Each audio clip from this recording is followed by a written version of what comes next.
Welcome sa Panlasang Pinoy. Ako po si Vanjo Merano. Ngayon ay magluluto tayo ng fish steak gamit ang isdang tanige. Ang luto natin dito ay parang bistek Tagalog. Kaya naman tinawag natin itong dish na to na tanige fish steak a la bistek.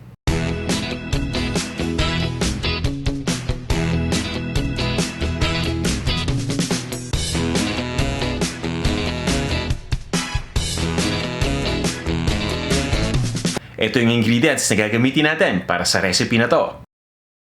Ito yung isda na kung tawagin ay tanige. Hiniwa lang ito crosswise. Ito naman yung sibuyas. Pwede tayong gumamit ng puting sibuyas dito o pulang sibuyas. Gagamit din tayo ng lemon, pwedeng kalamansi o lime. Ito naman yung toyo, yung ating crushed na garlic. Ito naman yung asin. Gagamitin natin itong pangrab sa isda. Kailangan din natin ng asukal, ng ground black pepper. At bukod dito, kailangan natin ng mantika, pati na rin ng tubig. At eto naman yung kompletong listahan ng mga ingredients, kasama ang sukat ng bawat isa. Matatagpuan nyo na ang recipe nito sa panlasangpinoy.com.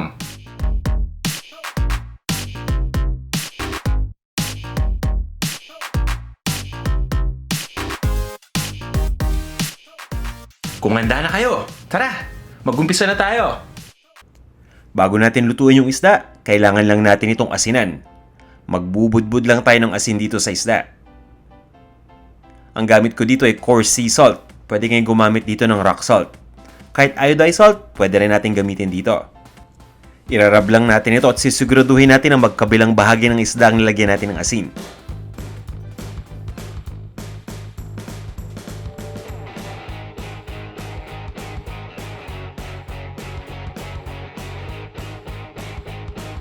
Pabayaan lang natin ito ng mga 20 minutes nang sa ganun ay ma-absorb ng isda yung asin. Pagkatapos, iprito na natin ito. Nagpainit lang ako ng mantika dito sa isang cooking pan. Pagkatapos ay ipiprito na natin kagad yung isda. Piniprito ko lang yung isang side ng mga 4 hanggang 5 minuto sa medium heat.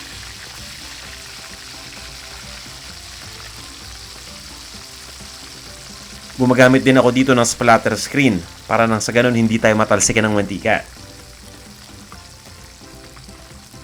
Pagkatapos, ibaliktad na natin ito. Gusto sana nating maging golden brown na yung kulay ng isda bago natin ito baliktaran. So dapat i-check muna natin kung hindi pa ganoon ka golden brown, pwede pa nating ituloy yung pagprito hanggang sa maging golden brown na yung kulay nito. At pagkatapos, itutuloy lang din natin yung pagprito dun sa kabilang side. Ganon din yung gusto nating ma-achieve dito. Dapat golden brown na rin yung kabilang side.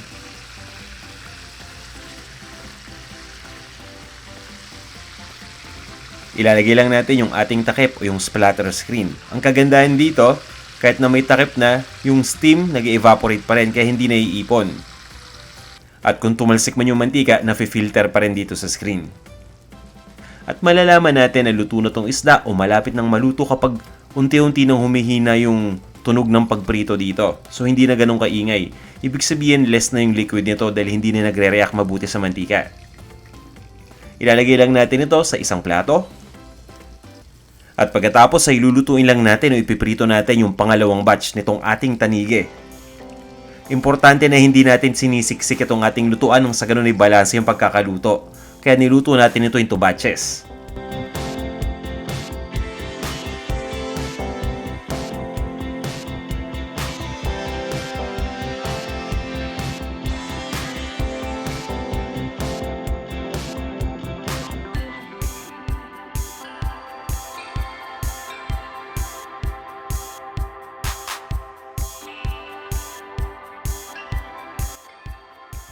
Ngayon ay handa na itong ating tanige.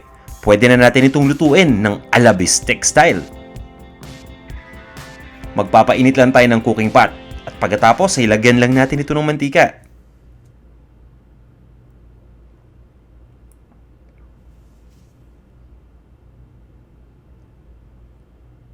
Kapag uminit na yung mantika, ilagay natin kagad dito yung ating bawang. Ito yung bawang na crushed na o nadikdik na natin. At sa pagkakataon na to, inuuna ko yung bawang dahil ang gusto ko sanang mangyari ay maging light brown kagad itong bawang. Alam nyo, para sa akin, mas gusto ko itong fish steak kapag maraming bawang at talagang napaka-garlicky ng flavor. Kaya naman maraming bawang ang ginagamit natin dito. So, una natin ginagawa ay pinapa-light brown na natin ito, pero eventually, papabayaan lang natin itong maging golden brown kung pupwede.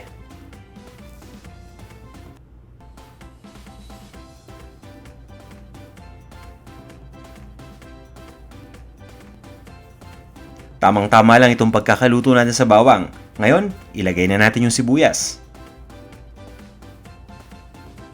Hindi natin lalahatan yung sibuyas dito. 1/3 lang ng sibuyas yung ating ilalagay.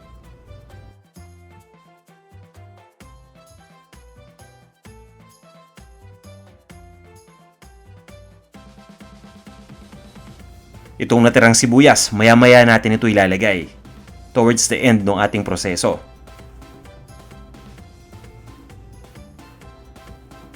Ngayon naman ay pwede na natin ditong ibuhos yung soy sauce o yung toyo.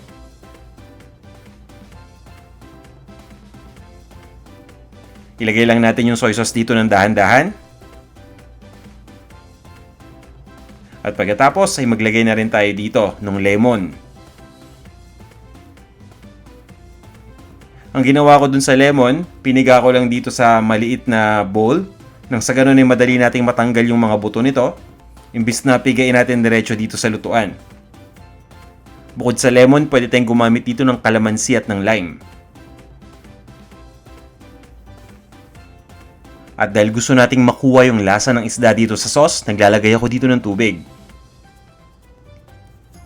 Naglalagay tayo ng tubig dito nang sa ganun ay mapakuluan natin ng konti yung isda dito sa mixture nang sa ganun ay kumapit yung lasa ng isda dito sa sauce.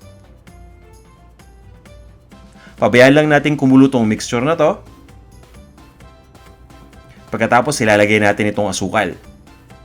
Naglalagay ako ng asukal dito sa dish na to para may konting tamis. Ito naman yung ating ground black pepper. Haluin lang natin ito.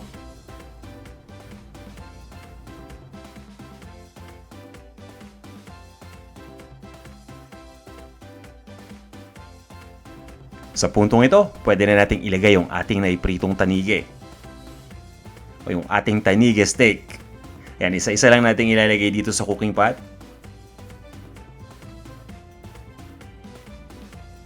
Pagkatapos nito, ay tatakpan lang natin itong ating cooking pot.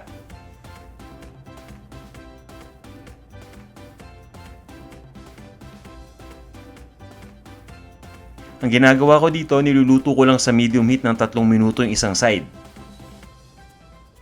So takpan muna natin ito. At makara ng 3 minuto, ibabaliktad naman natin yung isda.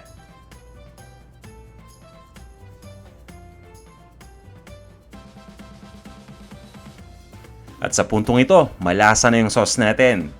Pero kailangan pa rin natin ibaliktad yung isda dito. Nung prinito natin kasi ito wala na yung moisture sa isda, di ba? Kaya naging medyo matigas na to. Ngayon, habang niluluto natin dito sa sauce, unti-unting lumalambot yung loob ng isda. Pero hindi pa rin ito masisira. Yung tipong kapag pinakuluan natin, magiging intact pa rin yung korte nito. Hindi ito magkakahiwalay-hiwalay.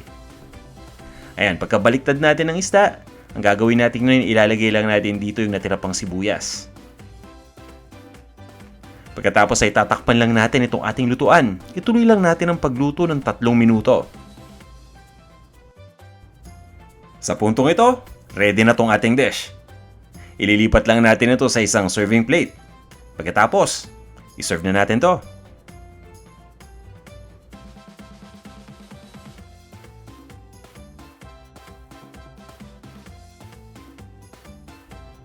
Ito na ang ating tanige fish stick a la bistec.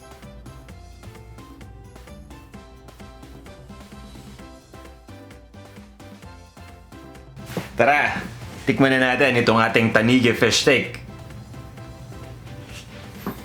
Para talagang bistec. Amoy pa lang ang bango na eh. Gusto ko rin dito yung sibuyas.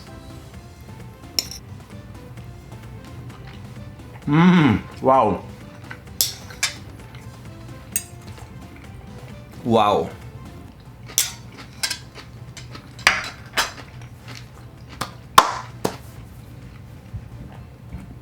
Grabe. Nagustuhan ko agad yung lasa nito. Alam nyo yung isdang tanige, napakasarap talaga ng isdang yan. Basta tama lang yung pagkakaluto natin, sigurado na makakakuha tayo ng magagandang resulta dito. Kaya naman yung natikman ko kagad tong ating tanigi na fish steak, yung lasa ng bistek nalasahan ko kagad. Pagkatapos nun yung lasa ng isda ng tanige, hindi to masyadong malansa eh. Tama-tama lang. Nag-blend mabuti yung lasa ng isda dun sa soy sauce pati dun sa lemon na nilagay natin. At nalalasahan ko rin yung bawang. Kung naalala ninyo yung bawang, pinirito muna natin yon. Ginagawa ko talaga yun para maging garlicky yung lasa nitong ating fish steak na tanige. Kaya naman, nag-enjoy kagad ako dun sa unang kagat pa lang. Panalong panalo. Sana'y subukan ninyo itong recipe natin na to. Di ba madali lang naman lutuin? Kung nagustuhan nyo itong ating video, sana huwag nyo kalimutang i-like ha. At kung hindi pa kayo nagsasubscribe, nandito lang sa baba yung ating subscribe button. Sana mag-subscribe kayo dito sa ating Panlasang Pinoy YouTube channel. Bago ang lahat, babati muna tayo. Yan, para mas malinaw. Eto, unang-una, hello kay Franz Michael Bastian. Pati na rin kay Okra Kubo. Nice name. Okra Kubo at siya ay taga-Australia. Bagong subscriber daw siya. Thank you for subscribing. Hello rin kay Neil Lalisan. Neil, maraming salamat at meron din siyang feedback dito. So, salamat sa feedback, Neil. Kailangan ko din mga feedback ninyo. Alam nyo, hindi porket nag-comment kayo, hindi ko binabasa yan. Pinag-aaralan ko mabuti yan. Katulad nitong kay Neil, may maganda siyang feedback tsaka suggestion. So, susubukan natin yan, Neil, yung iyong suggestion. Hello rin kay Mujan Cruz. Hi din kay Annalisa Mayor. Pati na rin kay Elias Duran. O mga apat pa siguro, bati pa tayo. Hello kay Bernadita Ayhon. Kay Saito Maricel. Kay Rafi Rillo. Pati na rin kay Monet G. Ayun, yun lang muna yung babatiin natin ngayon. Yung iba sa susunod na video ulit. Kaya kung gusto ninyong mabati rin kayo, mag-comment lang kayo dito sa video na to pagkatapos pakiabangan yung susunod na video natin. Kung meron kayong feedback o suggestion, ay kakaganda pa ng ating programa. O kung meron kayong mga recipe request na gusto nating i-feature dito, sabihin nyo lang sa akin, mag-comment lang din kayo dito sa YouTube o mag-comment din kayo sa panlasangpinoy.com, so nasa sa inyo. At speaking of panlasangpinoy.com, lahat ng mga videos natin, pati yung kompletong recipe makikita nyo doon. Kaya sana bumisita din kayo sa panlasangpinoy.com. Yan po yung ating blog. O paano, magkita-kita tayo ulit sa susunod nating video. Maraming salamat sa lagi ninyong pagsubaybay.